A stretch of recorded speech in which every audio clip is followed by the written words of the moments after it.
Salut à tous, je suis ravi de vous retrouver sur canalturf.com pour évoquer le programme de ce mercredi 6 décembre, nouveau Quintet Plus, sur les programmes de Paris-Vincennes. Il s'agira du prix de Saint-Jean-de-Mont. Voici ma sélection pour cette épreuve réservée aux femelles. J'ai placé en tête le 4 d'Astavia de Gaz.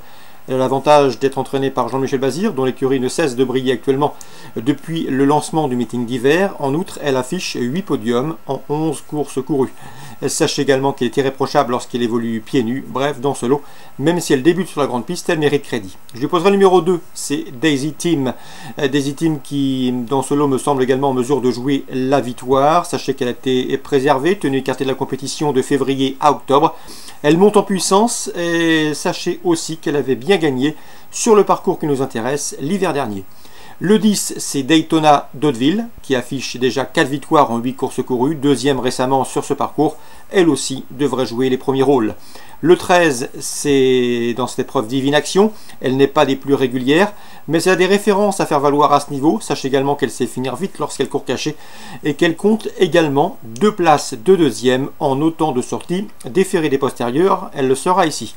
Le numéro 11, Drapani, ne doit pas être condamné sur ces 2 dernières disqualifications, d'autant qu'elle a été préservée en vue de ce meeting et qu'elle sera cette fois-ci déférée des postérieures. Elle a gagné sur ce parcours l'hiver dernier et dans ce lot, elle me semble en mesure de venir pimenter les rapports. Le 5, Darling Dardenne, c'est 6 victoires lors de ses 9 dernières prestations publiques, preuve de sa qualité. Sachez également que la tenue ne lui fait pas défaut. Elle va débuter sur la grande piste avec des prétentions. En fin de sélection, je retiendrai le numéro 3, Dropning Viking, qui le 27 novembre sur ce parcours a terminé 4e derrière Daytona d'Hauteville qu'elle retrouve ici, ce qui lui confère une chance pour une place.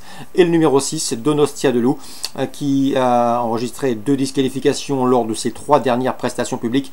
Mais attention, elle possède en 1:14,4 le meilleur chrono du peloton sur le parcours qui nous intéresse. Et à ce titre, il ne serait pas surprenant de la voir venir pimenter les rapports.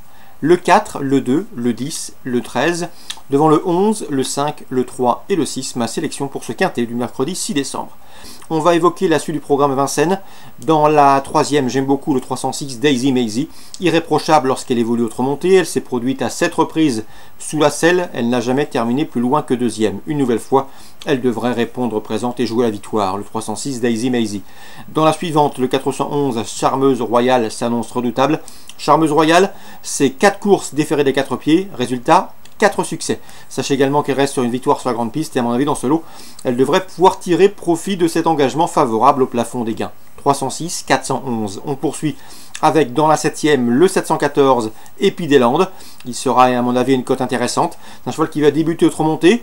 Il fait face à un bon engagement. Il a montré de la qualité au trot attelé. Et dans ce lot, je le pense capable de s'illustrer d'entrée de jeu dans cette nouvelle discipline pour lui, le trot monté. Le 714 Épi des Landes. Attention à lui, il a bien travaillé. Le 808 mérite également une note de confiance, c'est Bella de la Balle qui vient de s'illustrer en société plus huppée, qui revient ici en amateur après une bonne performance à Nantes, confiée à Michel Poirier. Je pense qu'elle devrait jouer les premiers rôles dans cette course réservée aux drivers amateurs. Résumé chiffré pour Vincennes mercredi: 306 Daisy Maisie, 411 Charmeuse Royale, 714 Épi des Landes et 808 Bella de la Balle. Concernant Deauville en Réunion 4, dans la première, j'aime beaucoup le 101 Federico qui reste sur 2 victoires à ce niveau, c'est-à-dire à réclamer.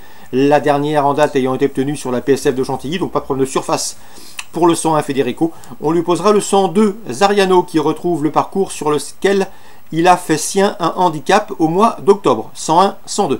La 3e, attention au 301 Alfieri.